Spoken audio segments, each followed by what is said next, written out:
All right, what's going on, guys? So today I'm going to go over those two worksheets that I posted earlier this week on climate variables and then rainfall patterns. So hopefully you guys are watching along, and then if you send in your work, I will send you this video to go over some of the answers. All right, so the first sheet I'm going to look at is climate variables. So for this, it's asking you a couple of questions that come right from the reference table or from the notes. So it says, which current is an ocean current that flows completely around the Earth? So what you have to do is you have to use your Earth Science reference table, and you have to go to page 4. So page 4 is our normal currents page. And remember, the key, it says warm currents and cold currents. So what you're going to do is you're going to look at these choices, and you're going to find which current is located throughout the entire planet. So if you look at the choices, it gives you California current. So the only thing with California current that kind of throws it off is if you look at it, it's actually a cool current. So it's not a warm current where they're asking. So you can cross off that choice. They ask for the west wind drift, and then they ask for the Gulf Stream. Now, the Gulf Stream is important to us where we live, but the Gulf Stream is only located in the Atlantic Ocean going along the United States. So that's not one that goes completely around the Earth. The actual choice that goes around the Earth is the North Equatorial Current. So for number 1, the choice is going to be A. Okay. So now number 2, it says, what is the best explanation for the ice caps existing at the Earth's poles and some mountains located near the Earth's equator have snow-covered peaks? So this goes back to when we're talking about our position to the sun. So I'm going to draw the Earth, okay? And now let's say the sun, again, this is not drawn to scale. The sun is a lot larger, but the sun's sunlight is hitting us at different angles, okay? So for the first part, you have the North Pole and the South Pole located at the top and the bottom of the Earth. So when you're actually getting hit with sunlight, it's at such an angle that it's going to be a lot cooler of a climate. So that's the one part of this problem. The other one's talking about mountains. So if you have a mountain, okay, remember, as altitude goes up, temperature is going to decrease the further up you go. Now, since we live at sea level, we're located down here. But if you lived in places like Colorado, which is a mile up from sea level, you're going to have a cooler climate. And that's why a lot of their mountains up in Colorado, they have snow on it a lot more for a longer period of time than any places near us, okay? We don't have mountains on Long Island. So for this, we just have to kind of basically just cancel out some of the questions that don't, or the answers that don't make sense. So for choice A, it says both mountains and polar regions have an arid climate. So an arid climate, that's a dry and not much is living there, but arid, it's not a cold climate. B, an increase in snowfall and increase in temperature have similar effects on the climate. All right, that's good too, but increasing temperature doesn't happen on top of a mountain. It goes low. It decreases. Mountain and polar regions receive more energy from the sun than the other regions. But with my diagram, the South Pole and the North Pole actually receive less sun's energy because of the angle that it hits. Now, the place inside of the middle of the Earth, that's our equator, okay? So I'm just going to put an E for an equator because that's getting hit with direct sunlight. year round. And because of that, the equator is a lot warmer than the North Pole and the South Pole. So the last choice that makes sense is high elevation in high latitude, which is our North and our South Pole, because remember, North Pole is 90 degrees and South Pole is 90 degrees, have similar effects on the climate. So for number 2, it's going to be D.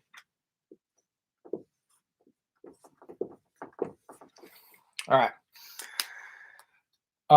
So number 3, which of the following statements best explains why climate at the shoreline generally has a smaller yearly temperature range than inland climates? Okay.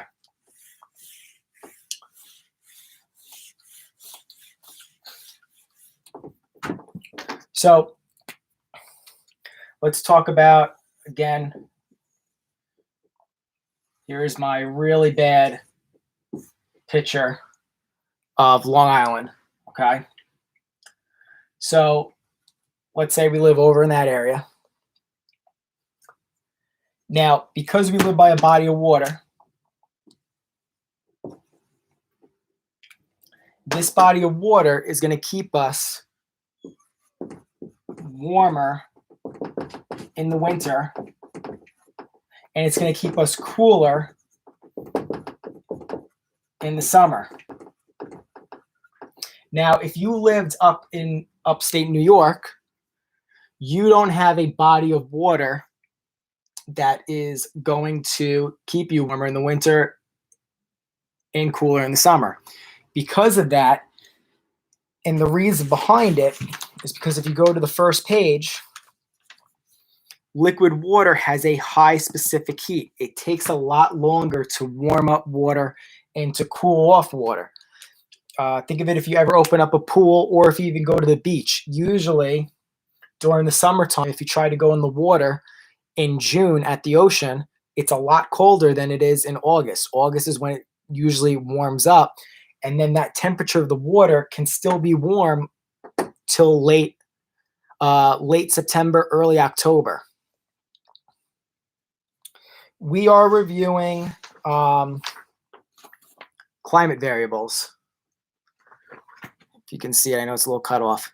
It's that one worksheet that I posted on Monday. So for number 3, it is going to be B. Ocean water changes temperature slowly due to the high specific heat.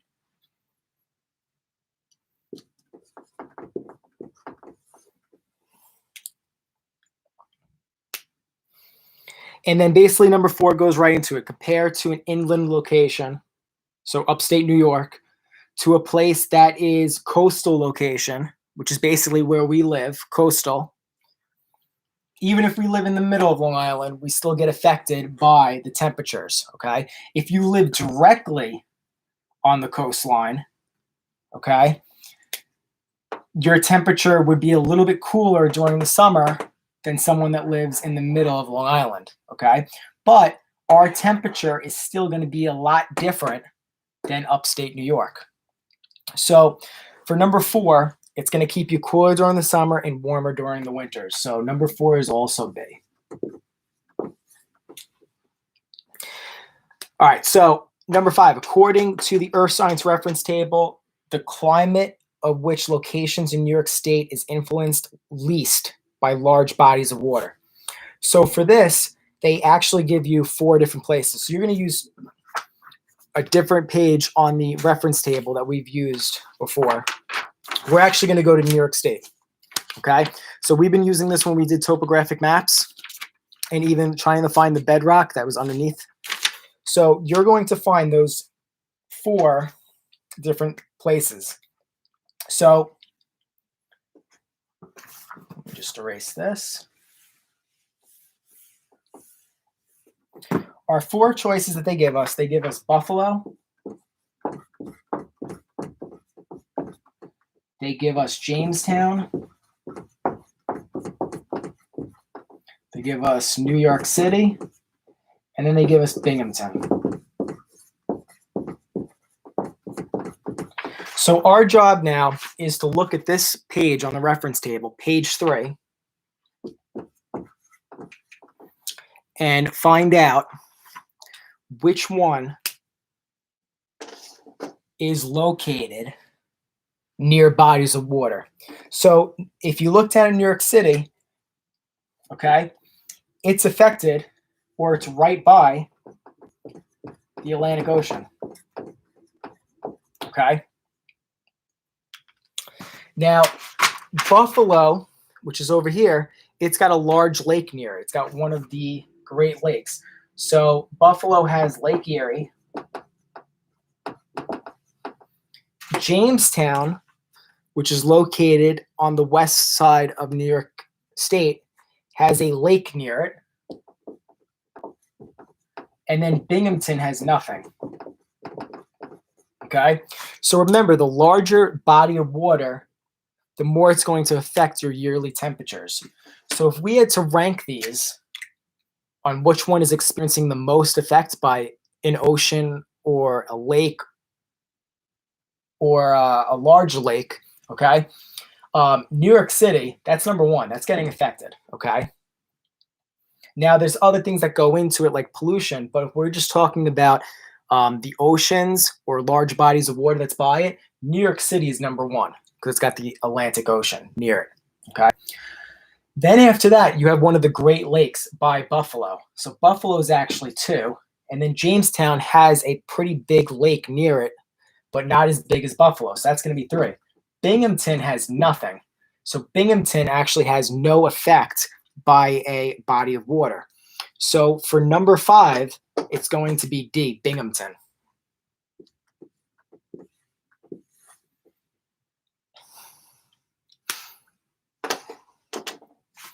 Number 6, which ocean current brings warm water to the southeastern tip of Africa?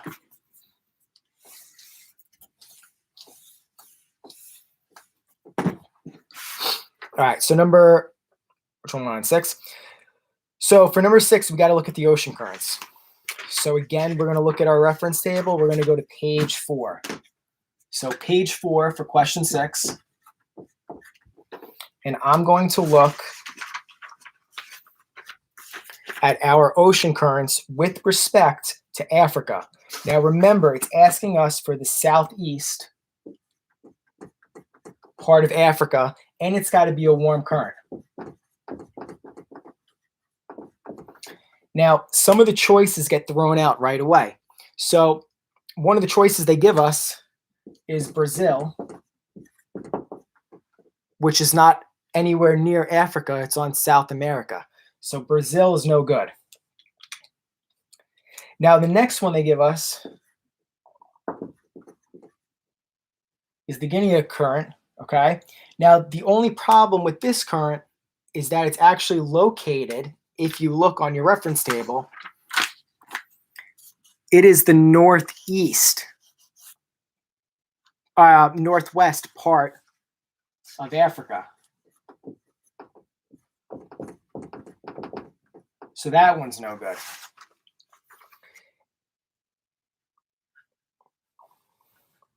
Now we have the Agulhas current, okay? So the Agulhas current, that's showing a warm current, and that is on the southeast tip. So right now, that one looks good. Now let's look at the last one. We have the Benguela current. Now, the only problem with the Benguela current is it's located at Africa, but if you look at the chart, it is a cold current.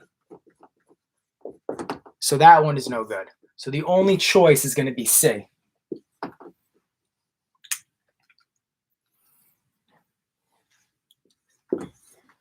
Number 7 was a little tricky since we haven't got to that topic yet, but the direction of Earth's planetary winds is an example of, and that is the Coriolis effect. So don't worry too much about that. Again, a lot of these regions questions, they kind of intermix. We haven't gone over exactly what the Coriolis effect is, but we will next week. Okay, so if you flip that over, now you have 3 questions that are kind of looking at charts. So for the first one, explain why Omaha, which is further inland, has a greater variation in temperature throughout the year. than a city, Eureka, in California. So our chart, which is nice because they give us something like this, and it tells us that it's 41 degrees latitude north, okay? And if you remember, that's where we're kind of located. We're located over here, all right? But for this, they give us these two areas. They give us Eureka, and then they also give us Omaha. So here's the end of our continent, and here's the other end. So it's asking us, why is the difference in temperature during the summer and the winter greater than over here? Now, if you remember, since we're in California, if you look at your charts, you have the Pacific Ocean right over here. So that large body of water is keeping the temperature relatively the same or a lot smaller difference throughout the year. So it is going to get a lot warmer during the summers and colder during winters. So something like that you can say for the inland, but what I put down is that oceans keep temp or temperature more warmer in winters and cooler in the summer. Okay. And this is the case for us. So where we live on the islands, our winters are a lot warmer than upstate New York. When I went away to college, I went to upstate New York. It was a lot colder. And then when I came home for breaks, I was able to wear shorts because I was just so much more comfortable being at home than upstate New York where it was freezing. Okay. And if you guys end up choosing a college upstate New York, you guys will remember what I said, how it's a lot colder upstate, especially during the winter time. All right, number 9. So this is number 8. Number 9, you have to look at the other chart where it has the average temperatures. And it's asking you identify the month with the greatest difference in average temperature between the two cities. So if you look, our city in California, the temperature relatively throughout the year does not change that much, okay? And it shows that by the chart. It has basically a line like this, all right? Not really changing. Now, the other city that's in the middle of the United States, it changes a lot. Goes like this, okay? Because during the wintertime, it's a lot colder. During the summertime, it gets a lot warmer, and then it goes back down when it enters back into the wintertime. So you're trying to find the greatest difference between the months. So you'll actually get it between these two parts. And if you follow it down, it's going to be January. So number 9 is going to be January.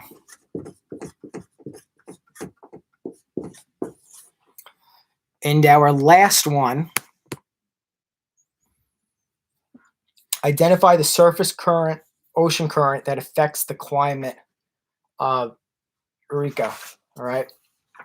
So if you look at your ocean currents again, chart, you're looking at the side of the United States. There is only one current that's located on California, and that's the California current, and it's a cold current. So California current, cold current. You can put that in parentheses. All right, so that's for those questions.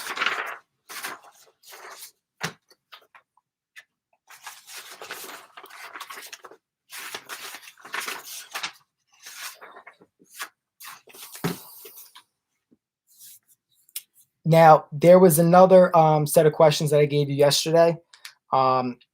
It's basically just a review of what we've gone over. I'm just going to go over them really quick, since I have you guys on for today. So I'm going to get rid of this, and then we're actually going to change it now to the rain patterns. That was the PowerPoint I put up yesterday.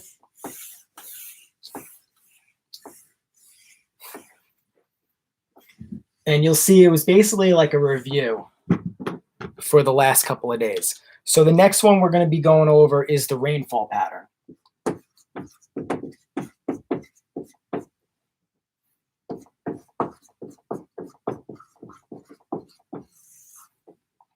So the rainfall pattern, it gives us the same diagram that we've seen a million times now, where it has the prevailing wind going up a mountain. It gives us 2 points. It gives us A, and then it gives us B, okay?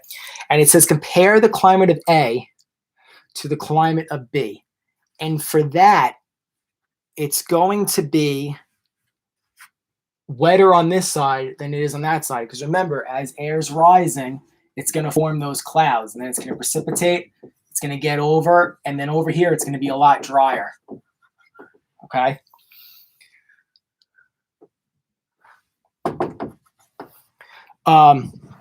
So air's coming in.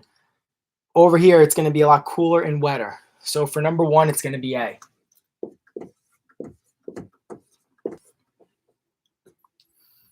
Number 2, the energy gained by water during evaporation is later released by the water vapor during.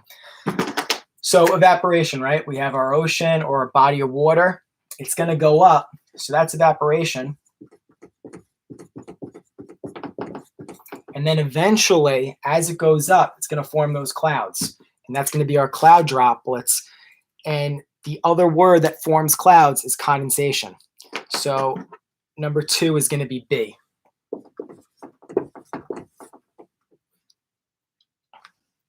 Which process most directly results in cloud formation? And we just said it before. So it forms condensation. So number 3 is going to be D. A higher concentration of water vapor is found in the atmosphere over New York State in the summer than in the winter, because in the summer there is a greater amount of. So we're talking about water vapor over New York State during the summertime. So here's my land. And when we're talking about the summertime, okay, it's going to be a lot warmer. And because of that, there's going to be a lot of evaporation coming up from the land, okay? If it's through trees, it's going to be transpiration, where it's going to be moving moisture out. And then if there's a body of water, okay, like an ocean, or then if we even cut this out and we put a lake, the warmer it is, the more evaporation is going to occur. So for our choices for number 4, it tells us the rate of evaporation. So far, that looks like it's the correct answer. Concentration of air pollutions has nothing to do with evaporation or when it's warm with the water vapor in the air. Frequency of high pressure. So high pressure, remember, it moves everything out. High pressure system.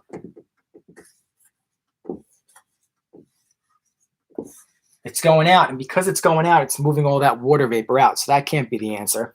And then the amount of water in ground storage. So ground storage, when we were doing our surface processes, that is our underground water. That's not really affecting anything because it's underneath the ground. So for number 4, the choice is going to be A.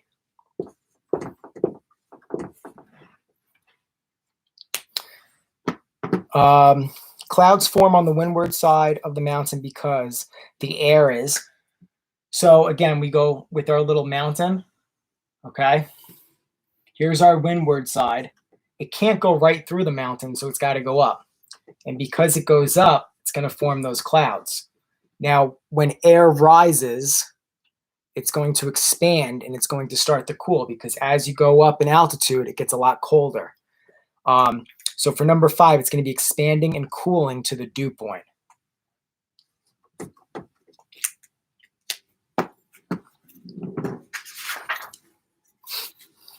Okay. So I'm going to erase this. Now we're on the back of the page. And again, they give us this big chart or diagram. They give us our side profile using the topographic lines. All right. Some of the parts that's important, they give us 0.5 kilometers. Then they give us 1.0, and then the base layer is 0 kilometers, which is basically sea level. And then they give us the arrows going up, and then it starts to form the clouds, and then it shows the arrows going down. Okay. So for this, it says on which side of the mountain and at which elevation is the relative humidity probably 100. So remember, when it's relative humidity, okay,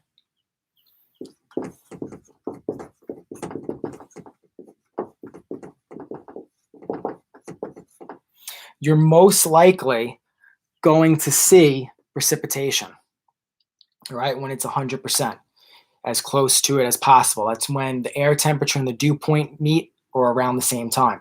So we're looking for where the clouds are. So for our choices, it gives us the leeward side and the leeward side. Again, remember, the leeward side is the opposite side that the wind is coming on. And usually it's drier. Okay? So anything that says leeward side can't be the answer. It's got to be the windward side where you experience precipitation. The other thing is, now that we have two choices, we got to find which one has the altitude that is inside the cloud formations. So remember, we have all these clouds over here. They give us two choices. They give us 0.5, which is down over here. If we follow that across, there's no clouds. And then they give us 1.5. We follow that over, there's our cloud formation and our precipitation. So for number 6, it's going to be B.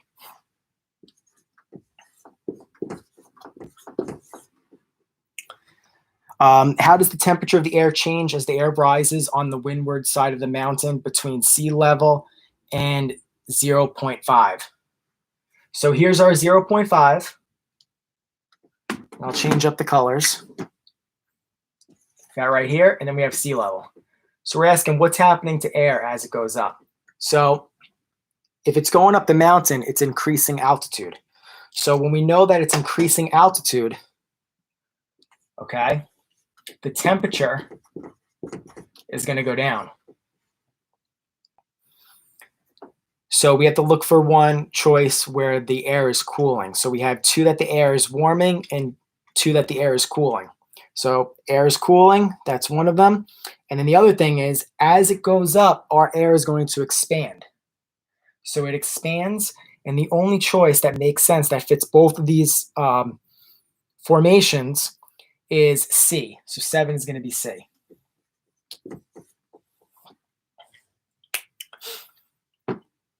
Now our last one, what are the temperatures and moisture conditions at location X? So location X is over here. All right, so they're asking us what's going to be the climate over there. So since the air loses all its moisture and comes back down, now it's going to be warmer, okay, because there's no more water vapor, and it's going to be a lot drier. So number 8 is going to be D.